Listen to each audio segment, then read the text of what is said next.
If you're not familiar with Bridging the Gap, we are a 30-year-old nonprofit located down in the West Bottoms.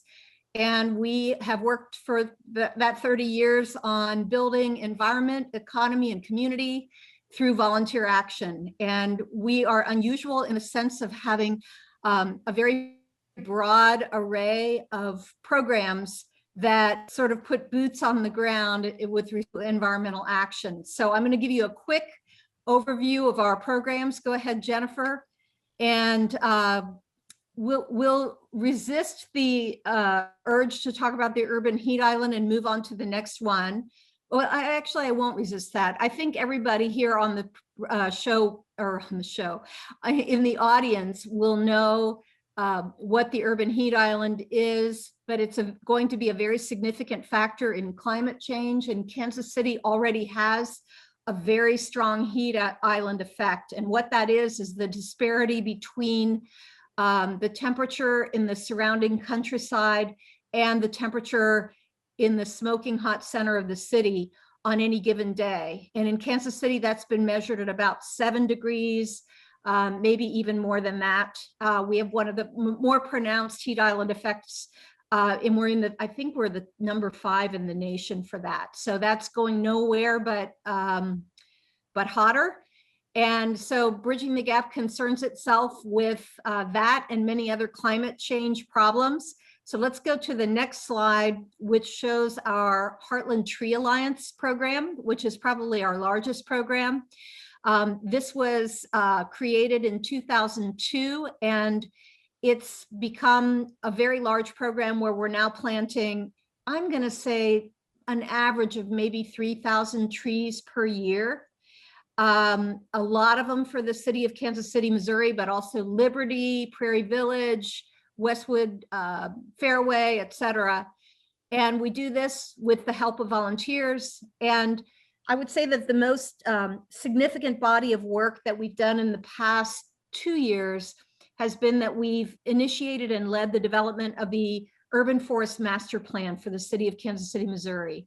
And that was, well, I should say most cities of our size, which is kind of a moderately sized city in the US, already had tree plans, forest plans. We didn't have one, and we spent 2 years developing it. And I could give another whole presentation just on the tree plan, but suffice it to say that we're one of the many cities around the world that are realizing that one of the things they can do to mitigate climate change is to plant trees. And trees planted in the right place relative to buildings can substantially cool those buildings and also reduce the air conditioning load in the summer months. Trees planted on the northeast side of buildings can also serve as windbreaks and reduce the heating load. So trees can play a very substantial role in mitigating both the urban heat island effect and also the individual performance of buildings in Kansas City. So that's a very short version of that topic. But if you're interested in the master tree plan for the city of Kansas City, Missouri, you can go to the KCMO Parks page and click at the bottom under natural resources, and it's the first thing that pops up, and you can scan that real quickly. Thank you, Jennifer. Go ahead.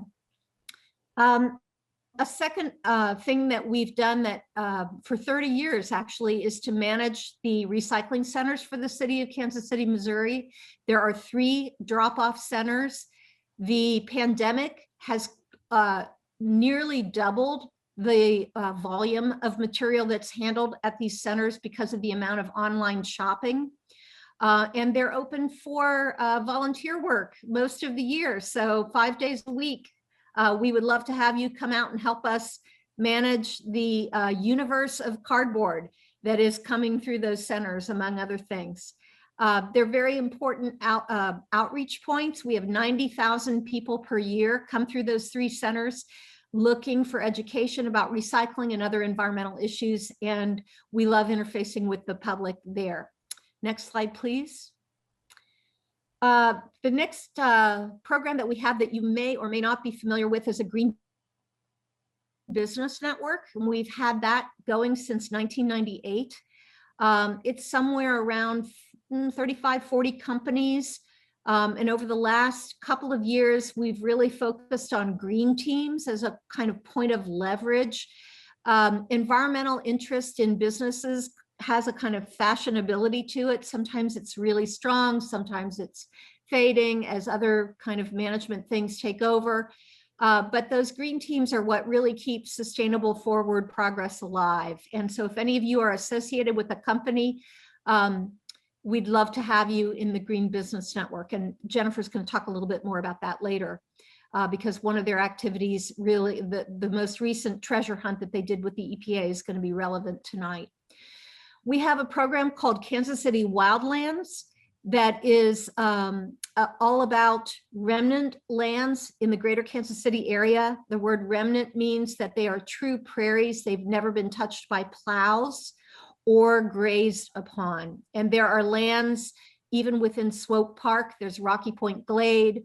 Out near Worlds of Fun, there's Hidden Valley, which is a beautiful trail, and I encourage all of you to get on it, especially in the next month or so when the spring ephemerals are out. Also Jerry Smith Prairie in South Kansas City, about 136 in Prospect. These are all restored remnant lands that have incredible biological potential that we're helping them to achieve by removing invasive plants and seeding and collecting seed from the DNA that is adapted right here to our own ecosystems in Kansas City. So in the fall, we'll be collecting seed. In the winter, sometimes we're stomping that seed into the ground. In the spring, we're removing the new growth of invasives like bush honeysuckle, and we need volunteers for all of it. So love to have any of you with Kansas City Wildlands. Next slide, please. This is a slide that just shows Linda Lehrbaum, our longtime program manager of wildlands at one of our restored lands. And we did a bee study about 3 or 4 years ago. We had an entomologist from Mizzou come out and spend the summer actually taking a bee inventory. And of the known something like 300 species of native bees in the United States, 83 of them were found at Jerry Smith Prairie, including a bee that had not been seen anywhere in the United States since the 1950s, and another one that had never been seen in the state of Missouri. So it kind of goes to show you that if we build it, they will come back. So very important work for helping to keep pollinators alive. And these prairies, these restored prairies are really among the most beautiful sites, natural sites in Kansas City. So I really encourage you all to avail yourself of their beauty. Next slide, please. Several years ago, with some funding from the NIFWIF, the Fish and Wildlife Group, federal agency, we were able to establish 175 monarch gardens in the greater Kansas City area. These are just sort of oases that are specifically designed to help monarch butterflies, which I'm sure all of you know are in very desperate straits. And this, the past 2 years have been especially unkind to those populations when they gather in Mexico. So we could talk for another hour about that, but we'll resist that urge and keep going to the next slide. Bridging the Gap is really proud to have its first workforce development program that we started about 3 years ago for the water department of KCMO. It's the KCMO Green Stewards. And we train people with barriers to employment to maintain the city's green infrastructure, of which there are at least 100 acres right now in KCMO. And right there, you're seeing, I believe, the corner of 20th and Grand downtown. Those are sort of, you can see the installation of plants, and that what that really is designed to hold stormwater where it falls and keep it out of the overburdened and aging storm sewer systems that we have in KCMO. We're really proud of our green stewards. The barriers to employment they face are federally defined. There's a long list. It can be as simple as not having a driver's license. It can be as complex as having a prison record. We have people from all different places on that spectrum that are part of the program, and we love them. They do a great job. Next slide, please. We still do litter abatement. We are the only Missouri agency of Keep America Beautiful, and we are still active in that. We don't have as much funding as we used to for litter abatement, but we do raise some private funds, and we get out there, especially before, right now is actually a really good time for litter abatement before green stuff comes in, like poison ivy. We get out and we are doing stream cleanups and litter cleanups of all kinds. So that's also available. All of these volunteer opportunities are shown on bridgingthegap.org/volunteer. You can go to our webpage and see all of that. Next slide, please. You all, some of you who've known me a long time will remember that about 5 years ago, when there was ERA stimulus money in the Obama administration, the city of KCMO snagged about $20 million and did a big project called Energy Works KC. And Mike O'Connell and some of the other people that are on this call were part of that. Bridging the Gap's role in that was water efficiency. And there is a nexus between water and energy because water is very heavy. It takes a lot of pumps that use a lot of electricity to move it around town. And also, of course, your water heater in your basement uses electricity or natural gas. And so we went into lowest income homes in KCMO and we installed this kit of water thrifty devices that include shower heads, some faucet aerators, this plastic kind of toilet bladder, if you will, pun intended there, that you fill with water, you hang it in the back of the toilet tank, and it actually displaces about a gallon every time you flush.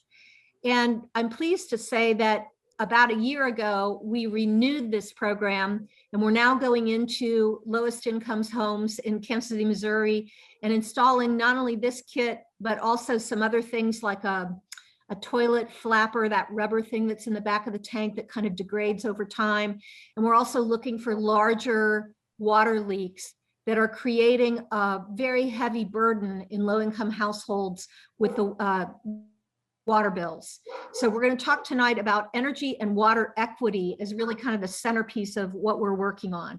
We're really trying to reduce the impact of these bills on the lowest income folks in our community. Next slide, please. So that brings me to the topic of energy efficiency, which kind of will treat water efficiency as kind of a subset of that.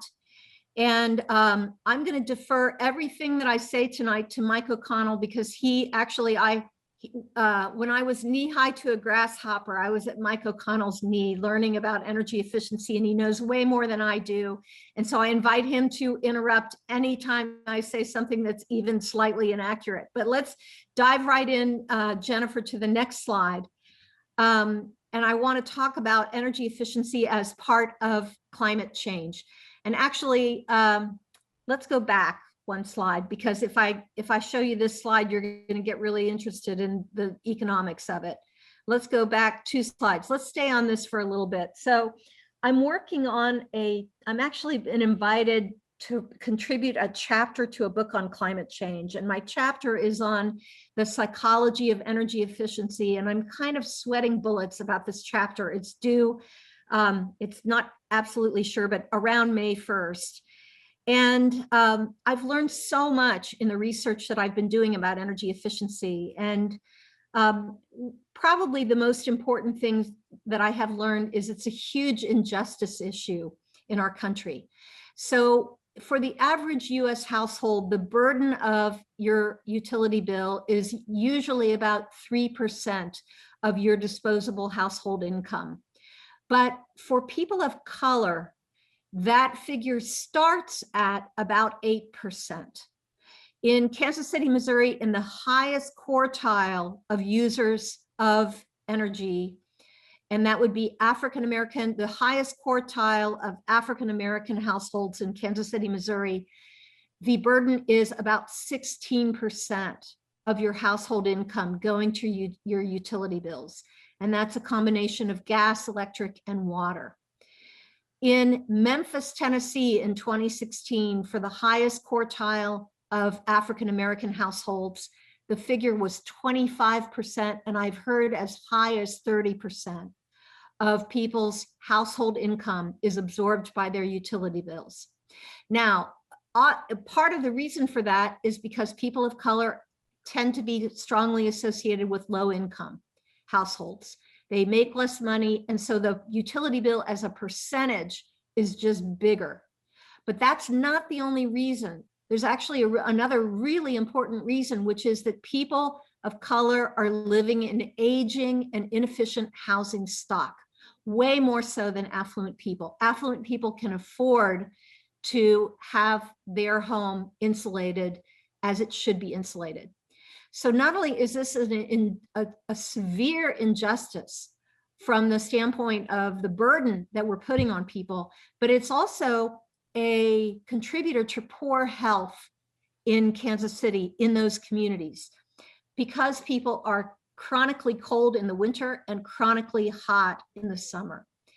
In KCMO, we lose people every year to heat-related deaths, and they often die with an air conditioner in their home, but it's not running because they can't afford to run it.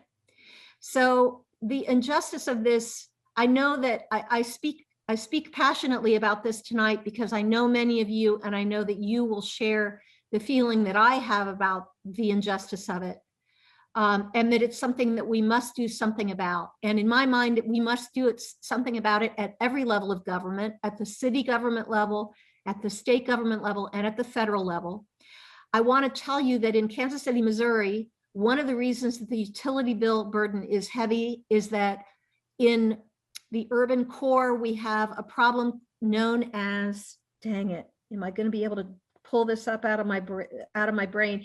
It's a combined sewer overflow problem, and it's a problem that is in aging cities, and it's one of the reasons that we're putting green infrastructure in. But you can't basically allow sewage and fresh water to mix in underground pipes the way they do in Kansas City, Missouri. And as a result of that, we have an EPA consent decree that gives us 25 years to solve that problem. It's a $5 billion bill, and the citizens of Kansas City, Missouri are going to bear the cost of that bill. So we could talk a lot about that. I'm just going to leave you out there to kind of tantalize you. But suffice it to say that these are complex problems that are faced by low-income folks. Okay, so that's the biggest learning that I've had in writing this article about energy efficiency. But let me also say that all of you who've been soldiers alongside me for years now, 15 years now, working on climate change, energy efficiency remains the least sexy, but perhaps the most economically viable way to solve climate change.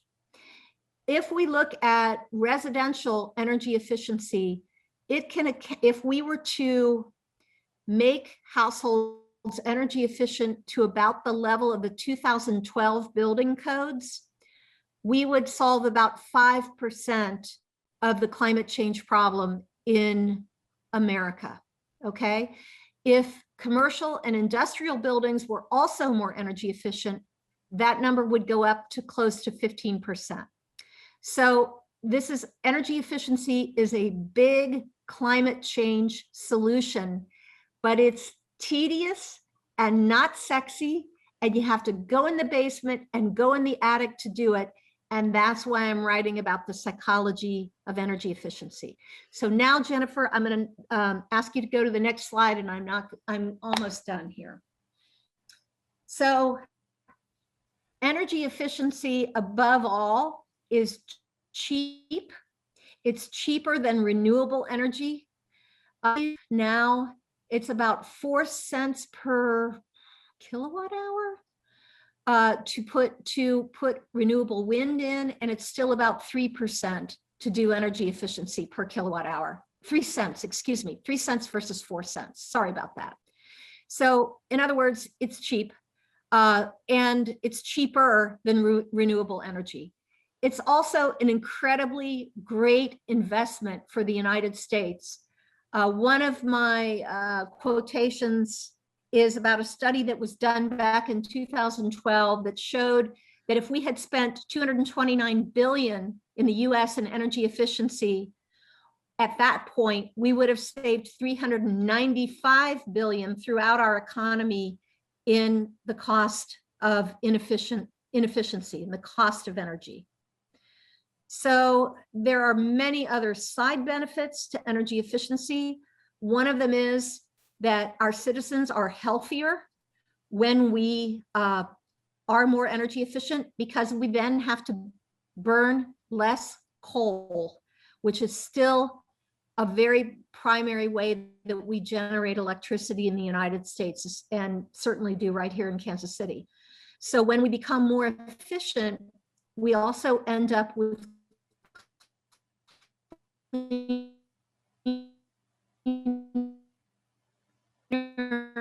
air, about healthcare costs related to air pollution.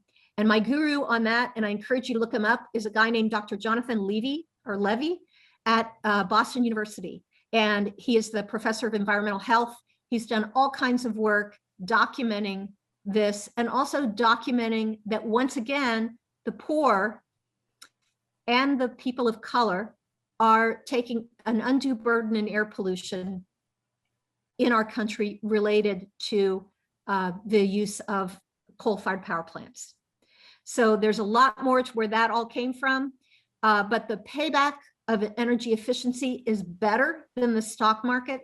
Another study that I saw showed like a 19% payback, which is really outstanding. So the opportunity still remains for us. 90% of American homes are still under insulated. Next slide, please, Jennifer. Okay, so another source for you all, and I would encourage everybody to take a look at this. McKinsey and Company is one of the sources for some of the information about unlocking energy efficiency in the US economy, which measures are most high impact. And Mike O'Connell, some of the things that are cited in this study are things like gooping the ductwork seams in your basement with mastic, which I've seen figures that show like 10% return on that, or 10% reduction in energy use as a result of doing that. Basically, you're leaking conditioned warm air into your basement through those seams that are in your ductwork, and you can seal those shut by just gooping them with mastic. Another is the rim joist, which is something that Bridging the Gap has focused a lot on in the last 5 to 7 years. We've had an average of 23% reduction in heating costs by sealing up the rim joists. And then, as Mike O'Connell taught me many years ago, the attic floor is also a great place for insulation. Next slide, please. And I think I'm about to wrap up. Yes. It's my pleasure now to shut up and quit berating you all about the importance of this, but I know you're with me, even though it's kind of hard to see you. But I really want to introduce Jennifer as a really outstanding spokesperson in a very short time for energy efficiency. She came to us with a passion for climate change, and she also came to us with an outstanding education at Yale, at oh gosh, I can't think where you got your law degree, Jennifer, but anyway. It's William and Mary in Virginia. Okay, great. So we're so fortunate to have somebody with her intellectual stature really working on the question of how we become more energy efficient. We're doing this with, we're under contract to Evergy, our local power company, to do this work, and I will let Jennifer explain that and move on to her slides. Thank you for forwarding the slides for me. Thanks, Kristin. it's wonderful to hear you speak about all of this, and thank you all for coming. It's really exciting to talk a bit about energy efficiency, and I am by no means an expert in this. I'm pretty new to the entire field, but I just wanted to share with you some of the resources that I've run into in my time here at Bridging the Gap. As Kristin said, my position is to do some energy efficiency outreach on the Missouri side primarily, because we're helping outreach around their rebate program, which is authorized by the Missouri state government. So if you're in Kansas and you're frustrated, you can go to the Kansas Commission Corporation and complain there. It's authorized by state law. So I'm just going to go up a couple of slides to this picture, because if you remember two things from this evening, I hope that it's the Energy Star label and the LED light bulb. Those two ideas can do so much to further the energy efficiency in any building. I know, of course, you're aware of the Energy Star label developed by EPA to test and verify energy efficiency in appliances, but it's also a website with vast resources, particularly for congregations. Actually, they have developed them for all manner of different businesses, including specifically for houses of worship. So I'm going to refer to a lot of resources directly from the Energy Star website, and I encourage you all to go there. And of course, the LED, it's just a brilliant, advance in efficiency. And I'm sure all of you probably know more about it than I do. But if there were one thing you could do to find your biggest, best, energy reduction, it would probably be to upgrade your lighting. The technology is improving so fast that even within 4 or 5 years, it probably will come to a pretty quick return on your investment. So I'll just go back to here. But where might you start with a plan?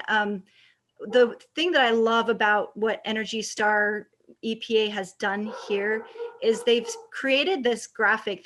Appears all over in their materials, and it's creating a process where you first, of course, you need that commitment. As Kristin said, energy efficiency is not glamorous. It's difficult. It takes many iterations, because you can't just do one thing and have it be done. You have to keep doing things and different things. And I'm sorry if you hear my dogs in the background. I think my kids let them out of their room. But so once you make that commitment, though, this graphic I think is very well suited for congregations in particular, because at every point in this process, assessing performance, creating an action plan, implementing the action plan, evaluate your progress, and especially recognizing achievements, it is really appropriate for a congregation to communicate, to outreach, and bring people into the process. When you are bringing people in, you're touching them not only in your context of your congregation, but in their lives, in their businesses, and in any motivation they may have. I think it's really beautiful and appropriate for outreach.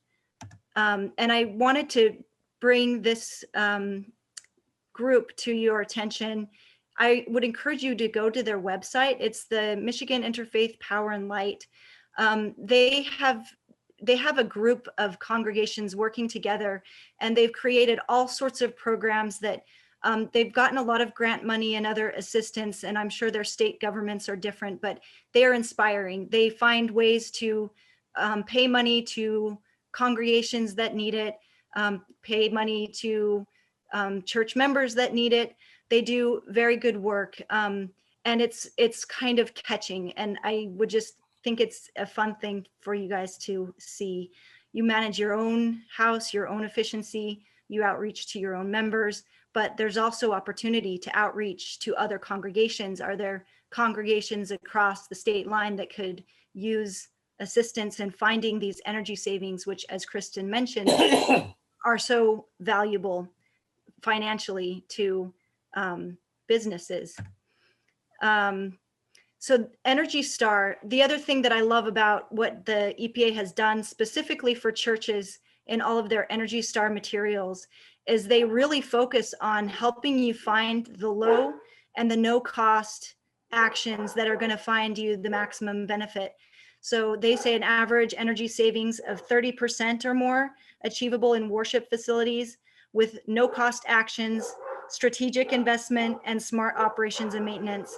These documents, and they're repeated throughout the presentation. You'll have the links to go find these pages, but they really do a very good job of just going through tedious detail, bit by bit, how to find those low and no cost savings. So it makes it achievable, and in a congregation setting, an opportunity for outreach.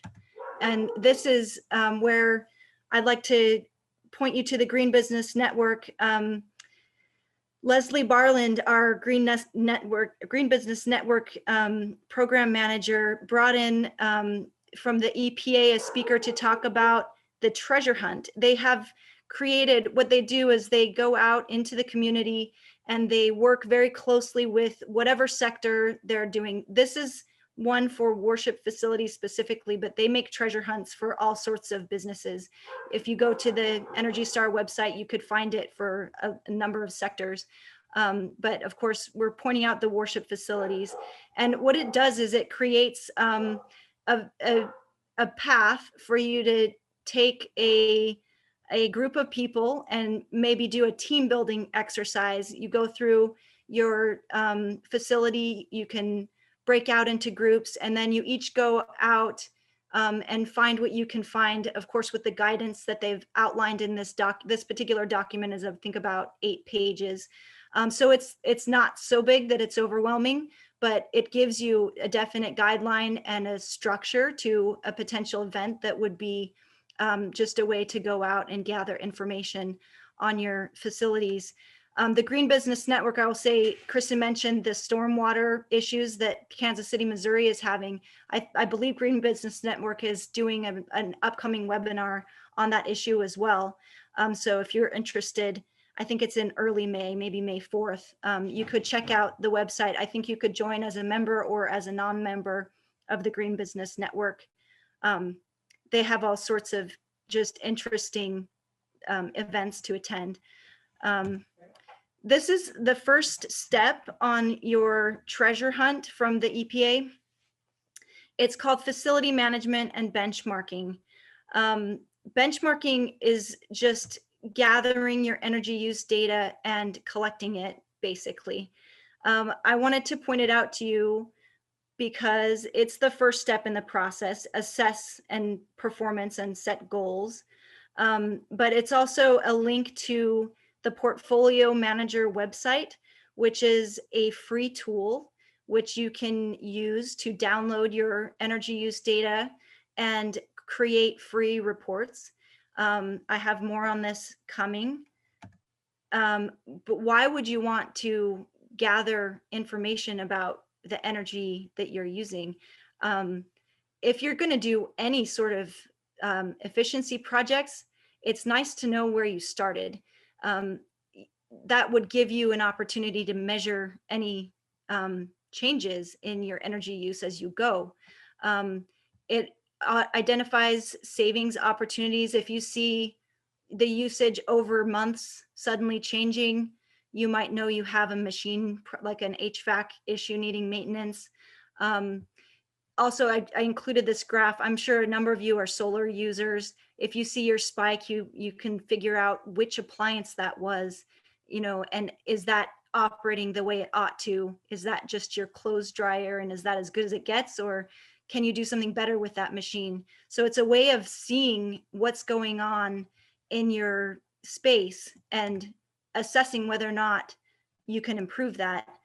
Another huge reason why is to motivate your behavioral changes. That's the hardest thing, is to get people to just remember to turn off those lights. I mean, that's a no cost way to save energy, but it's very difficult to get it to happen. But if you have a graph that shows this light was left on for the last week, perhaps people could learn to change their behavior. And as I mentioned, if you have your benchmark from the beginning, that's where you're able to quantify your energy savings in a real way. So the Portfolio Manager has these charts and data it can create.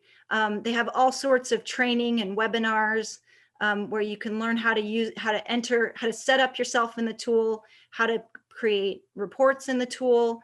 One of the webinars showed the progress of a facility where they just started out and then they did their LED lighting, and you could see the energy use kind of up here, and then LED lighting project, and it goes like that and then continues on, and then they do like their next project and it goes down again. So it's a great way to really track and quantify the impact of your various efforts, which can be useful for a number of reasons. The portfolio manager is a neat tool because it tracks multiple utilities in the same place.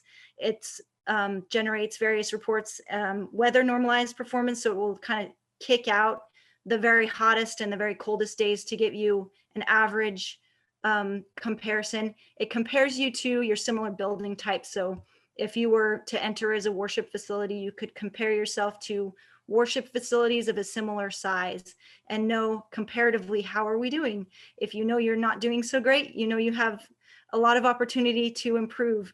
And of course, well, it's free data, it allows data sharing. So within the people, you know, responsible for your program, it's easy sharing data, but it's also just a free tool. It's free, the government created it, go ahead and use it. Some other things out there, of course, Evergy has this green button data. It was a 2012 White House initiative where they thought, oh, if everyone just knew how much energy they were using, then that's kind of the first step to get people to realize where they can cut back. And so the White House created this big challenge for corporations to develop, and particularly utilities, develop a way to uniformly and easily share basic energy use data. So Evergy did participate in that, and they've made a lot of improvements in their website. It's called the green button. It just means you can download that data, and it's supposed to be in a format that you can pretty easily upload into the portfolio manager if you're interested. I'd be curious to know if anyone tries this, how it goes, and you know, help you out if I could with that process. It's interesting. Other ways to go about it, there's all sorts of services out there, companies that you can pay to come and wrap your circuitry with sensors and manage, measure and report to you exactly all the circuits. Sorry, my kid just came in the room. Can you? Okay. But those, like, think about the cheapest one is about $600 a year. Probably nicer to maybe just use a free tool, I'm thinking. And coming about and related to the green button data, there's a huge amount of creativity and invention in apps and products. You've seen all of this plethora of huge numbers of ways to figure out what data, like what can you get on this particular plug. If they have little outlet sockets you can plug your appliances into, and just, you could do it at that level. Or you could pay one of those companies to wrap your circuits and get all of that if you want the more granular data. And that's just to remind you, if you do want to use this free service, you have to sort of search around. The website's very easy to use. Just remember your religious worship, and then all sorts of instruction on how to get yourself set up. So going back to just this process, you make your commitment, it's iterative, you assess where you are, you create a plan. So analyzing and setting goals, the first thing you're wanting to do is just consider what you can learn from your benchmarking data. There is stuff that you can learn. The next thing you would do would be to plan a walkthrough of your building. The EPA, as I said, has all of these wonderful free tools that can help give structure to that walkthrough. There's the treasure hunt, which you can use for community and team building sort of activities. For youth groups, schools have done this. If you go to their website on the EPA, you'll see past treasure hunts will post photos of their event. People wear pirate hats. They It will be students. It's just a fun activity. Get them engaged in their environment and their buildings, let them learn about it, let them figure out what they can do to improve it. And then your no cost self audit. So if you have, as most people here do, have knowledge about energy efficiency, obviously you can go through it yourself, and I'm sure there's a lot you can learn. I wanted to point out this Energy Star Action Workbook for congregations, because it has been developed in close coordination with congregations and goes through all of those typical things in a way that would be probably most relevant. And then of course there's a professional audit, which you pay good money for, or reasonable money for. If you know you're going for upgrading your systems in the next few years, get your contractor to educate you about it. Evergy has a whole list of trade allies that have signed up there. You could start with them if you're looking for contractors. And then on the Missouri side, there's the Evergy walkthrough. They work with the TRC engineering company.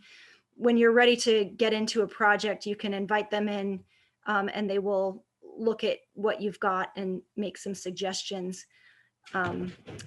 So just pointing out, DOE has some great resources about energy audits, both formal and informal, and those websites can be useful resources.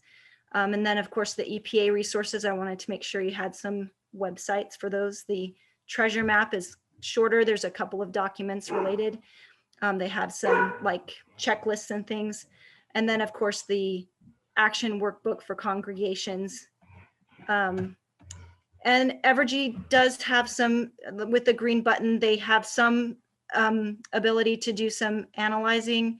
Some small business accounts will be able to use this tool. You can give that a try. And then this is that Missouri side business rebate team. If you're thinking seriously of getting into a project, perhaps the lighting, if you haven't upgraded for a few years, you can get them to come and take their walkthrough. I'm in touch with them. You can get in touch with me too, just to get you started. And then next step is your action plan.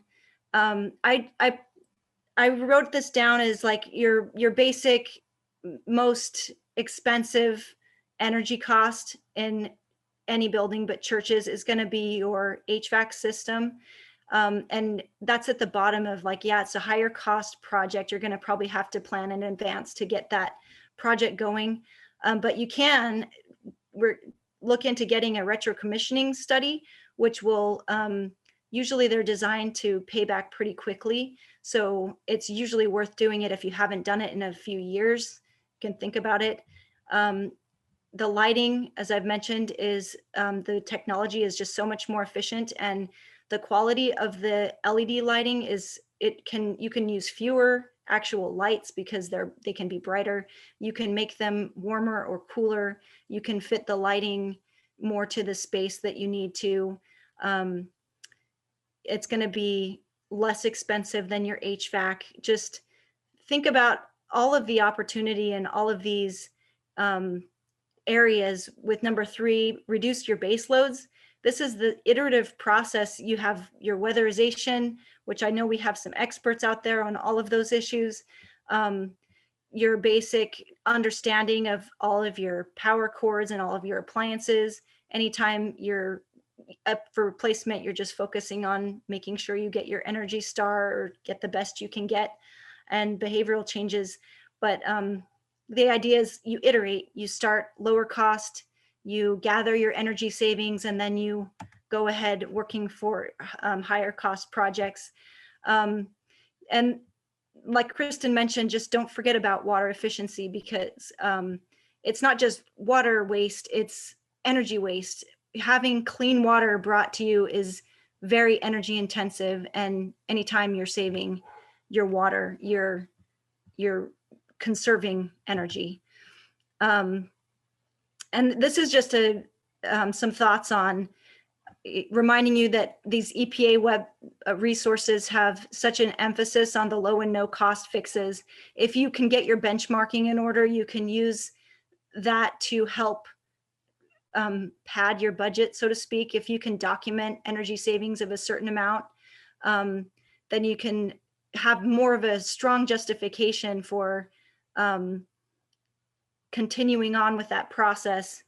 And then I wanted to point out, of course, we have a new administration. This is a priority for them. So I would expect we're going to be seeing more grants. And the perks on the Missouri side, I wanted to point out PACE financing and those Missouri side rebates. PACE is a property assessed clean energy. It's a federal program, but it is implemented in the local government level.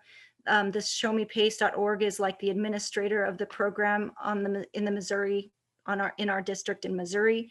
They basically act like a lending tree. You put in your project details and then they spit out a lender. But I found that most of the lenders there, these are for huge projects like 1 million plus or 250 million plus. But there is this Y Green, which it's more like a residential lender, but they do small commercial and residential PACE lending with projects as small as about $10,000. What it is it's a loan, but the payment will get included into your property tax assessment, and you can choose your term and the rate will be established. I think you can negotiate with them about what your rate will be, but the liability travels with the property, not with an organization or an individual. And it doesn't require credit checks and things like that. It's based on your property value. You don't get a lien on your property until you've actually failed to pay. So, but of course, if you have a lighting project that's paying back in 2 years, you don't want to go out and get a 20-year PACE loan on your property. And then the Missouri side rebates. These can be really, really big and or a bit smaller. They do per light.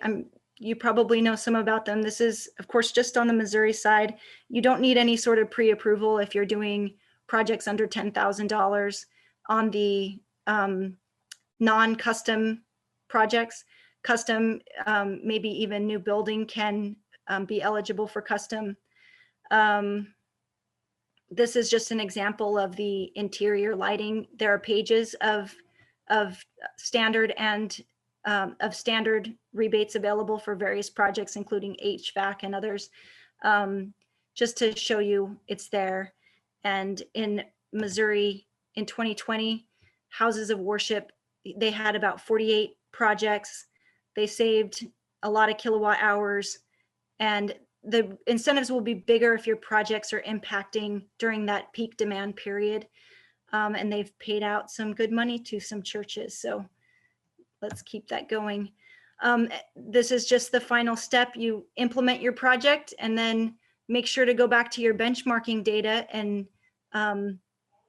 consider how you've done and share that with your community, with your congregation, and then iterate once again and continue with the process.